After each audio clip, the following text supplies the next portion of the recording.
pourquoi certaines personnes sont plus productives que d'autres. Voici les 7 habitudes des gens très efficaces de Stephen Covey. Numéro 1. Être proactif. Certaines personnes ont des réactions face aux problèmes. Ces gens-là sont donc réactifs. En revanche, d'autres personnes prévoient ou cherchent des solutions aux problèmes. Ces gens-là sont donc proactifs. Les personnes réactives ont un grand cercle de préoccupation et un petit cercle de contrôle.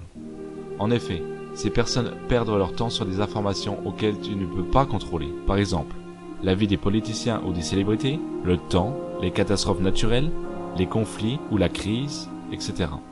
Alors que tu devrais dépenser ton temps et ton énergie sur des choses que tu peux contrôler, telles que l'endroit où tu vis, où tu travailles, ou bien ce que tu achètes. Maintenant, les personnes proactives ont leur cercle de préoccupation moins important que leur cercle de contrôle.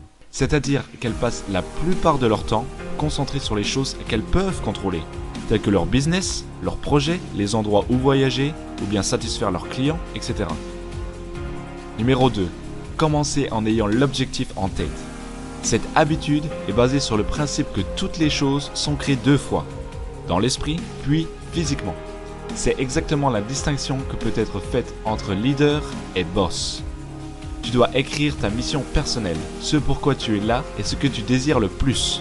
C'est déterminer sur quoi tu es centré. Est-ce la famille, l'argent, tes amis ou sur toi-même? Numéro 3. Donner la priorité aux priorités. Il faut consacrer du temps à ce qui est important et pas à ce qui semble urgent. Voici par exemple ce qui est important et urgent. Les crises, les projets avec une date. Et voici ce qui est important mais non urgent. La prévention, la planification ou construire des relations sur le long terme. Maintenant voici ce qui est non important mais urgent. Certains emails ou certaines réunions ou encore des interruptions. Pour terminer, voici ce qui est non important et non urgent. Les pertes de temps, faire semblant d'être occupé ou encore certains appels. Et le numéro 4. Penser gagnant-gagnant. Il s'agit de faire en sorte que tout le monde sorte gagnant d'une négociation.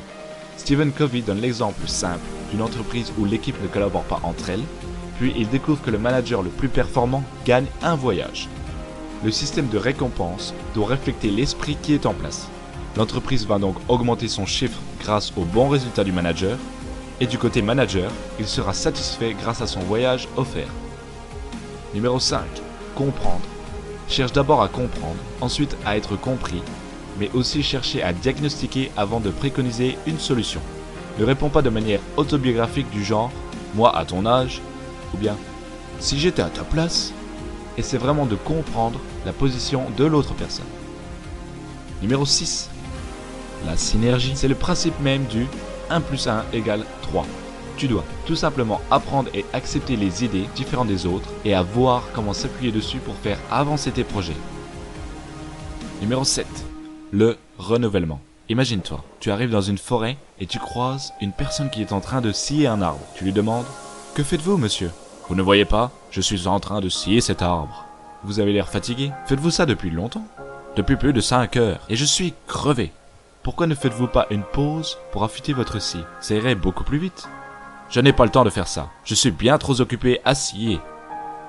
Cette histoire résume parfaitement ce livre car l'auteur explique l'intérêt de prendre du temps pour s'affûter soi-même par une habitude d'auto-éducation afin de continuer son développement personnel.